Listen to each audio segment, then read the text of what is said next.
10. A tough travel weekend for parts of Wyoming, now covered in snow, and areas of Oklahoma are hoping to thaw out after an ice storm. And now it's our turn. Thanks for joining us. I'm Krista Baim.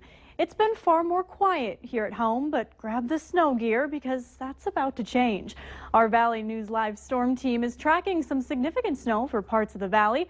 And Hutch Johnson joins us right away tonight. And Hutch, just how much are we talking? Well, significant snowfall amounts. It'll be our first measurable snow for many across the valley of more than an inch, and in fact, up to 6 inches of snow for some across the valley. This storm you could see on the football game on our other station on NBC, beginning in Colorado. For us, we have a winter storm watch for our southern counties, including portions of Lakes Country.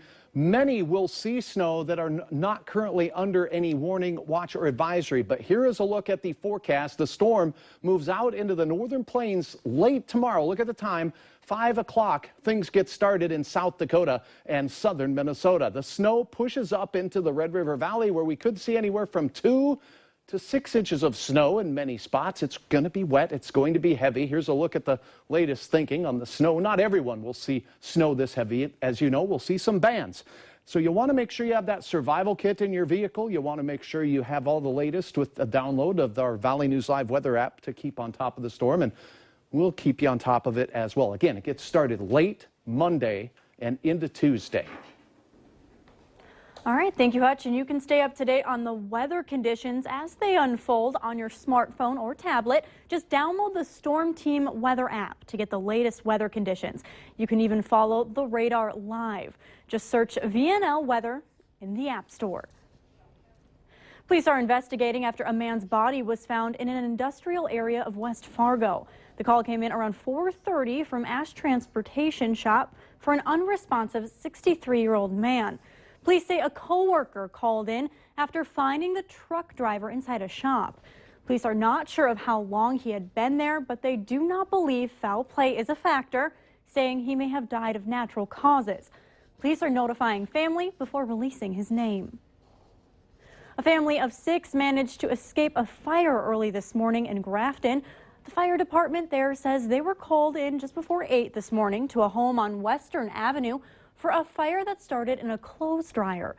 The blaze quickly spread to the attic and roof into concealed spaces, which made it more difficult for crews to put out. The American Red Cross says the home is destroyed and are assisting 3 adults, 2 small children, and a 6-month-old. One congregation is speaking up and disagreeing with North Dakota's bishop on marriage and the Episcopal Church. In July, the U.S. Episcopal Church voted overwhelmingly to allow same-sex marriages. However, the Episcopalian leader, Bishop Michael G. Smith, says he is resisting that policy that went into effect today. Valley News Team's Christine Stanwood met with angry members of one local Episcopal church and why they're planning to break away from Smith's policy. Darcy recently moved here from Alabama. Coming to North Dakota and then suddenly realizing I don't have that ability in my church is very upsetting. Can't align myself with organizations that don't treat everyone the same and don't work for full inclusion. Along with Darcy, other congregants that attend St. Stephen's Episcopal Church share the same beliefs. Marriage equality is a human right. Our church clearly wants to support that right and be able to celebrate the union of all people, any people that want to marry each other. There's always a struggle within the church every time we move to a position of trying to expand that circle of acceptance and love. And it's sad, I think, when the leadership of the church is not able to do that for their own reasons. Today marks the day where gay couples are allowed to be married in Episcopalian churches. When you say there's something wrong with gay marriage, then you're ultimately saying there's something wrong with gay people. And while I'm not gay, I do fall into that community. And so what's there to say that the next step would be, well, transgender people aren't really welcome in the church because, you know, the Bible says, or our interpretation of the Bible is this. I don't like that. Being a transgender woman, Darcy contemplated leaving the church. To her surprise, her congregants shared the same concern. We're also angry. We're as equally angry and as equally hurt and as equally troubled by this as you are, and we're going to stand by your community and say that we're not going to accept this. This is unacceptable.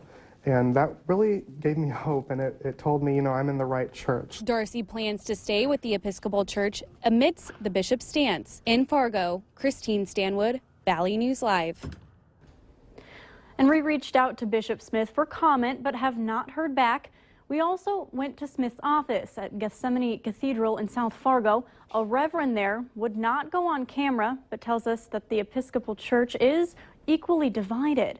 However, his church is choosing to side with the bishop. In the meantime, St. Stephen's Church will hold a meeting on December 13th to break away from the bishop's policy. Investigators have released the names of the 2 other people killed in the Colorado Springs Planned Parenthood shooting Friday. A 35-year-old mother, Jennifer Markowski, and a 29-year-old Army veteran, Kier Stewart, were killed along with a police officer when police say Robert Deere opened fire in the clinic. Stewart left behind 2 daughters, ages 11 and 7. Family says he was outside the building, was shot, and ran inside to alert others. Makowski's family says she was at the clinic supporting a friend who was shot in the hand. Authorities have yet to release information on the weapon, timeline, or motive in the shooting. Deere is expected in court tomorrow. And closer to home, business will go on as normal at Planned Parenthood centers around Minnesota, where the organization says security is top priority, though the last year has been more worrisome. Women's health is important for the health of our community, our state, our country, and our world. And that's why it's such an honor to do this work, and that's why nobody backs away from it. That's why we continue to come and do it, no matter what. Security practices for Planned Parenthood include taking shelter and evacuation, the same types of procedures that followed in Colorado Springs. And while many of us have been sorting through holiday leftovers for the past few days, one Moorhead business is partnering up with a local organization to put that extra food to good use for an even better time. Valley News Team's Haley Foster shows us how locals celebrate the first ever leftover Junksgiving. We've all been there, sifting through Thanksgiving leftovers. Turkey, I think, is the most common leftover. Trying to decide what you're going to eat. At our house, it was a lot of pumpkin pie. And figuring out how long will it take before we're sick of eating that same batch of mashed potatoes. But one local organization called Ugly Food of the North is setting out to put a stop to our organic waste. When food is wasted, it really strains our energy supply in this country, and we just want people to think more and be more resourceful with their food. The Natural Resources Defense Council says 40% of food in the United States is never eaten, amounting to $165 billion a year in waste. That amount increases by at least 33% between Thanksgiving and the New Year's holiday.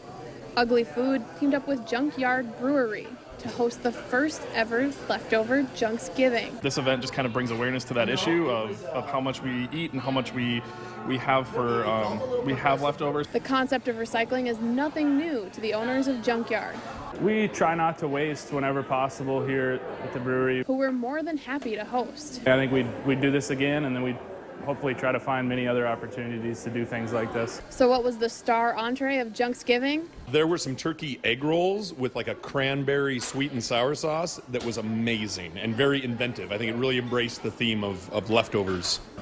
In Moorhead, Haley Foster, Valley News Live. Ugly Food of the North is an organization working to build support for a more sustainable Fargo-Moorhead food system through education, networking, and community organizing. We have more information on how you can reduce your organic waste on valleynewslive.com with this story.